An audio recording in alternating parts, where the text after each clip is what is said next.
100% of the final painting sale price. And they're doing it with free NFTs. That's an insane thing to have the opportunity to win. You just head to MachiavelliArt.com, click the enter and claim NFT. Just hit that button to download and create a zealous wallet, and you're in. I'm going to spell it out for you guys to make it very simple.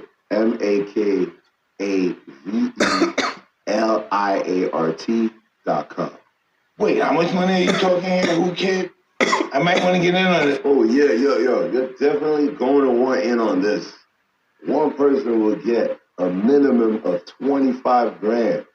And depending on how much the painting sells for, they could win a maximum of 100 grand, yo. That's some real money. I got to download that zealous wallet. Tell me the site again. Hey, give me my fucking phone. Give me my phone. Go to MachiavelliArt.com. Claim your collectible NFT to enter. And who knows? You could be one of the 151 winners. Even if you can't afford to buy it. No purchase necessary, void where prohibited. Open the legal residence of the 50 United States who are 18 and older with a smartphone prior to entry ends June 5th. See official rules for complete details at MachiavelliArt.com. Yes. Shout out to YG 400, drop me off counter of that 400. Wow, OG. We are back again, another episode of Hotboxin, and today we're gonna get all the smoke. We got Matt Barnes, we got Steven Jackson, and we're gonna smoke our lives away with Mike Tyson. The ganja king. You know? No, forgive me, the ganja god, man. Yo, behind us is the original painting of the most iconic hip-hop album covers of all time. Tupac's first posthumous album, The Dawn to Illuminati, The 7-Day Theory, also known as Machiavelli. For those of you who don't know, visual artists recently showed his fate in the Tupac during the creation of the artwork and later presented his final version of Tupac the day before he was shot in Vegas.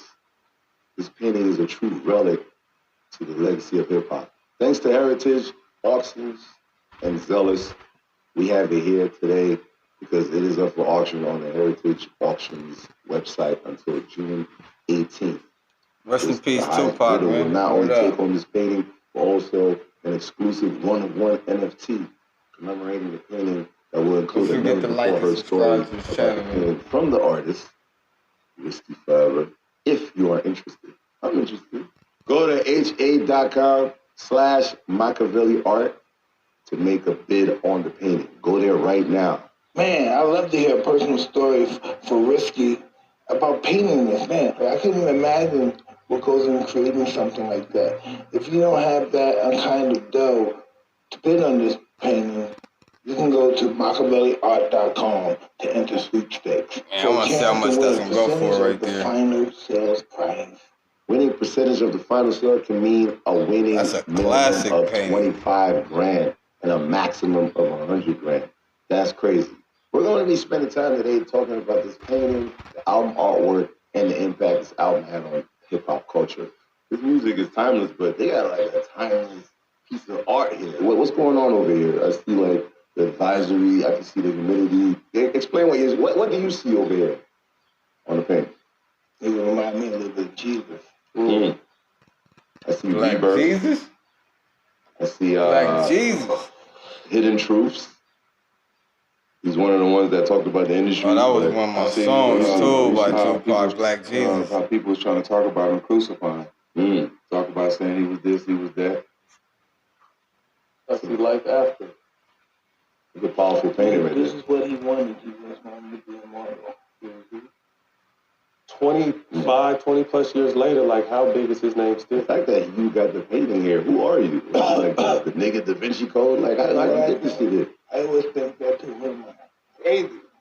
Do you mind if I ask you a question on your podcast? Yeah. So Tupac is one of my, I got it tattooed on my hand. He's one of my favorites. Now I got a chance to meet him, but I know you guys, can you just tell some Pac stories? I've always wanted to ask you that shit. Listen. I should have saved this for all the smoke, but fuck it. So Tupac, listen, I'm locked up until around 93. Maybe 94. But I got out pretty soon when Tupac went in. He comes in this place and man, this is all white supremacy. This is you've been locked up. No, I ain't been locked up. You've been locked up. as soon as he comes in, everybody starts applauding, clapping up and applauding. Hey, stop, sit down, stop. You know, the guards are saying that shit. And he was a force. If he loved you, it was all love. But if he didn't like you, he'd look for beef sometimes. He wants you to know he was there.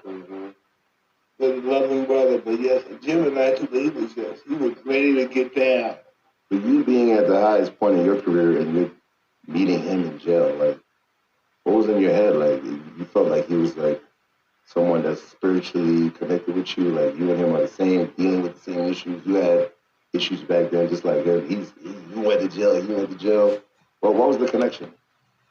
Bro, real quick, just to go back to what he said about Tupac as a star something.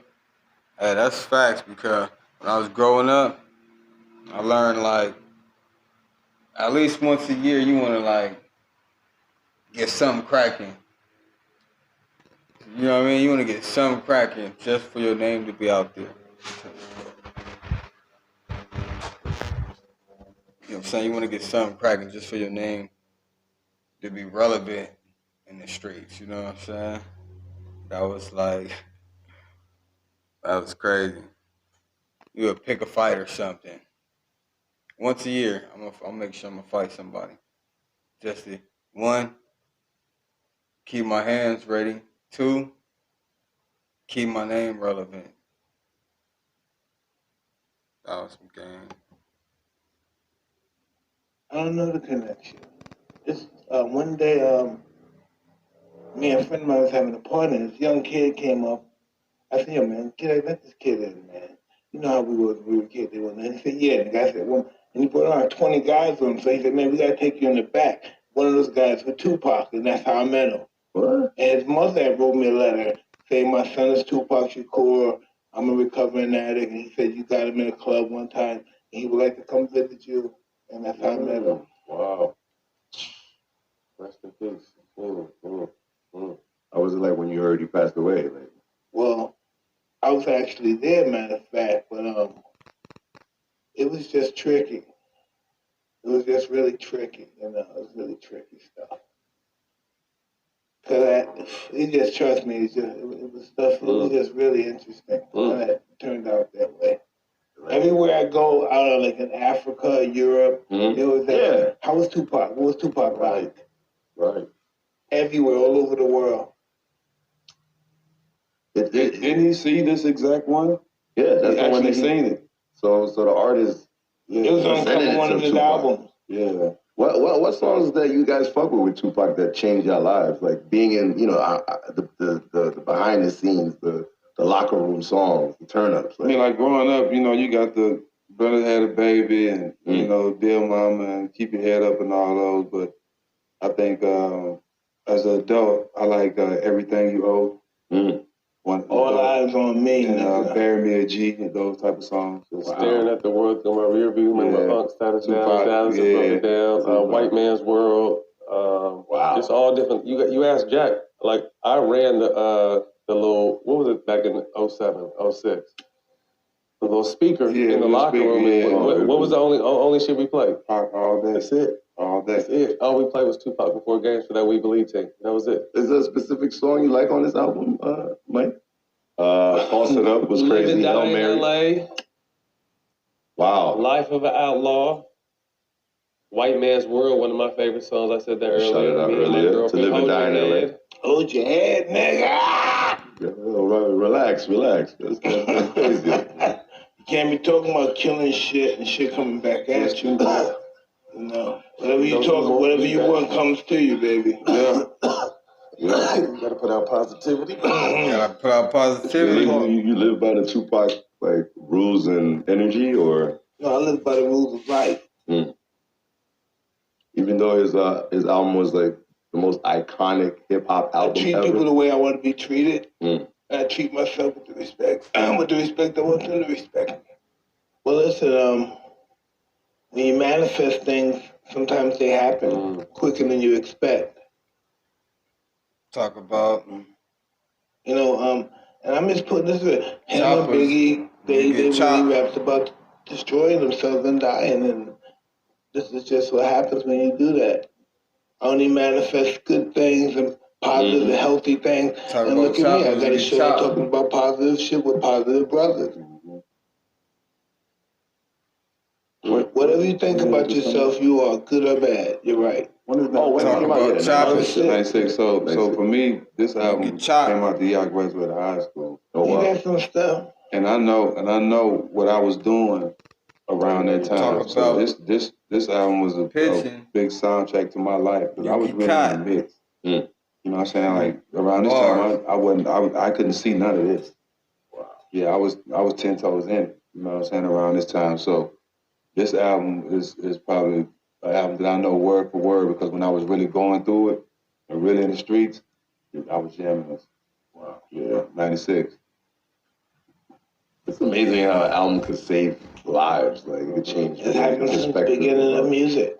That's crazy. That's what it's supposed to do, though, right? Yeah. Don't you think it's a joke when they said music calms the savage beast? You think they made the osmosis? Real deal. Cools the savages down. You like that All Eyes on Me? You wish that was on this album, huh? Big time. I love that song. I mean, every time you just think about that album, you think about you and him meeting in the tunnel. I'm telling you, every time you think about that, you ain't after your fight when you and Pac met in the tunnel. Like that was an iconic moment. You know what I'm saying? That was a big moment, especially in our culture. Yeah. Big, right? I kept saying, when you go to come, man, you get that song done, man. That song is done. He said, yeah, 1 minute, man, when we get it done. I said, come on, man, you done the song yet, man? I mean, I was always talking on the phone before the fight. You done the song? I got it. It's cool. Wow.